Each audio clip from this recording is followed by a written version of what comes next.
Bangladesh is under a nationwide curfew after weeks of protest turned violent. Military forces are now patrolling the streets of the capital, Dhaka, in a bid to restore calm. More than 100 people have been killed in clashes with police. The unrest started after the government reintroduced limits on who has access to highly sought-after government jobs. Security forces fill the streets of Dhaka. They've been sent in to restore order after weeks of unrest. People are being told they can only go out to shop for groceries and other essentials. The government is also disrupting internet and mobile services.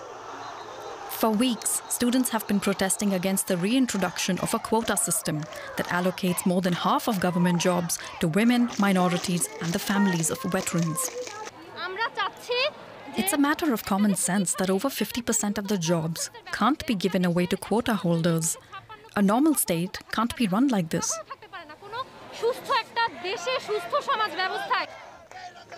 The protests started out as peaceful, but turned increasingly violent in recent days when police responded with tear gas, sound grenades and rubber bullets, killing dozens and injuring thousands more.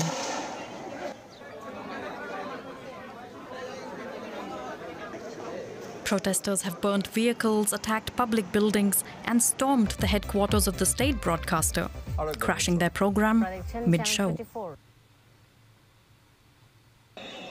Amnesty International says Bangladeshi police have used, quote, unlawful force against protesters. We, analyzed in particular the shooting of Abu Saeed, the first student who was known to be killed. You can see that two officers were, discharging 12-gauge shotguns at him. And we assessed that for geospatial intelligence that the distance between them was 15 meters. So we got a forensic analyst to look at the chest wounds and it was consistent with birdshot. Now, we consider the use of birdshot, which is a hunting weapon, to be completely inappropriate in the use of policing protests. There are also reports of a student wing from the ruling party Awami League inciting violence and attacking female protesters with directed brutality. They seem to have really targeted the women and girls. So we had women and girls who told us we thought they would spare us, that they wouldn't, attack us. But in fact, they seem to have attacked them with a particular vengeance, launching, punches and kicks, they said, on their breasts, backs and stomachs. Anger against such attacks is still raw. Many say the protests won't stop until the government abandons its quota system. They're also demanding it investigates the students' deaths. Let's get more on this from DW reporter Binish Javed. Hello, Binish. There's just a lot going on, so much violence, more than 100 people killed so far. Tell us more about what's going on. Eddie, what we know that these protests started peacefully.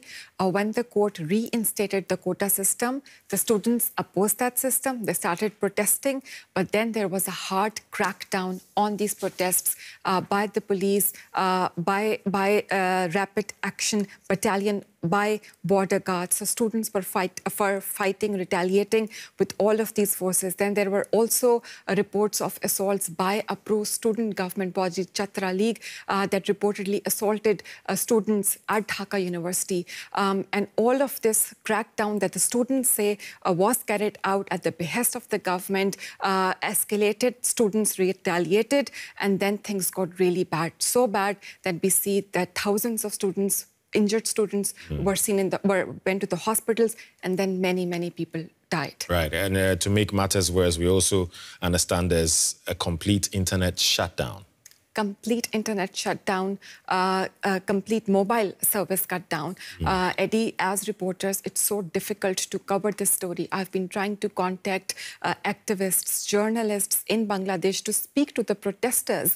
And all of my messages, on my WhatsApp messages, there's only one tick. My messages are not being received. When I try to call them, it's just impossible to speak to somebody. If you try to access information on Bangladeshi news websites, they are shut. So it seems like to get the actual truth on the ground, what's happening, it's really hard. Definitely makes things more intense. Why is the government's quota system so contentious? Because that's what this is all about. That's the heart of the problem. And we can explain to our viewers the quota system with the help of this graphic. So basically, in the quota system, 44% jobs are like students can apply on merit. 30% of the jobs are reserved for the relatives of freedom fighters, 10% jobs are reserved for people from backward districts, 10% for women, 5% for minorities, and 1% is reserved for people with disabilities. Eddie, we have to understand that so why this is so makes students so angry is because they believe it's unfair, it's discriminatory, that 30% of the government's really sought out jobs because because government jobs comes with a lot of benefits. Student wants these jobs, and they believe that allocating 30% for the families of freedom fighters is now. The War of Independence was in 1971, when actually the founding father of Bangladesh, Sheikh Mujibur Rahman, introduced this quota to help and facilitate the freedom fighters who helped Bangladesh win the war. But over years, now there is a strong belief that it's unfair, that many people have faked that they are freedom fighters, and that also there's a perception that the government of Sheikh Hasina, and Sheikh Hasina is daughter of Sheikh Mujibur Rahman, and it's the ruling Awami League that led the movement of independence. Right. So it's widely believed that this quota system largely favors the supporters of the government of Sheikh Hasina, and that's why there is this insistence from the government that the quota system remains in place. Right. So it's an argument of protesters thinking it's not a fair system, but also bringing to light that the system is being exploited by people and they are not benefiting from it. But it begs this question, though. Why does Bangladesh need such a quota system? How challenging is the job market? The job market is challenging. And yes, Bangladesh is hailed for its economic success. It was once a poor country, but under the government of Sheikh Hasina, Bangladesh has seen tremendous economic success. But things are not that good anymore. From the last couple of years, the economy is struggling. There's huge unemployment. If we can also show a graphic to our audiences, around 18 million young people in Bangladesh are unemployed. They're looking for jobs, actively looking for jobs, but they can't find. So the job market is very competitive. And therefore, there is a desire among many, many young graduates to have a safe, secure, a stable government job, which offers many benefits and offers job security. And also, this is very frustrating for many students, because when these jobs, when the students apply for these jobs, and there's a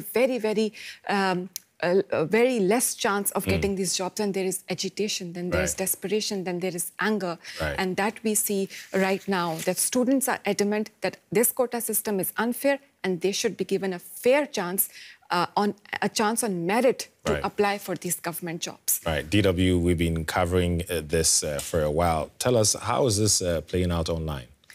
Eddie, because there's complete...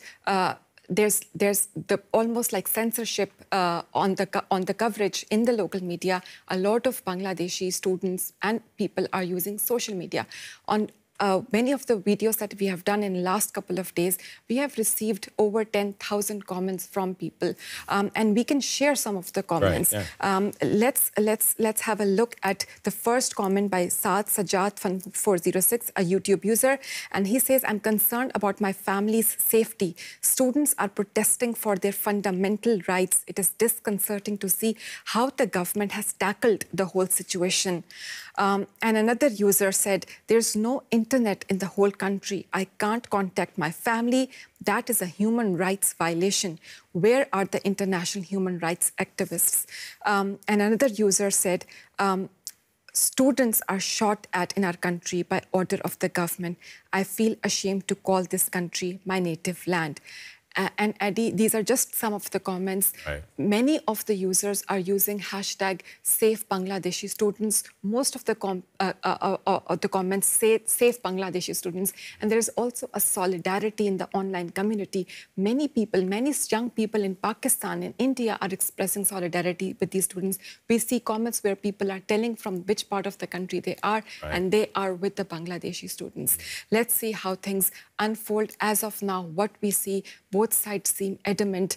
We've seen in the report curfew is imposed. Hopefully, there is some negotiation between the two parties, and we could see an end of this very strong stalemate. Right. We'll keep viewers updated on what happens on the ground. Binish Javed, thank you.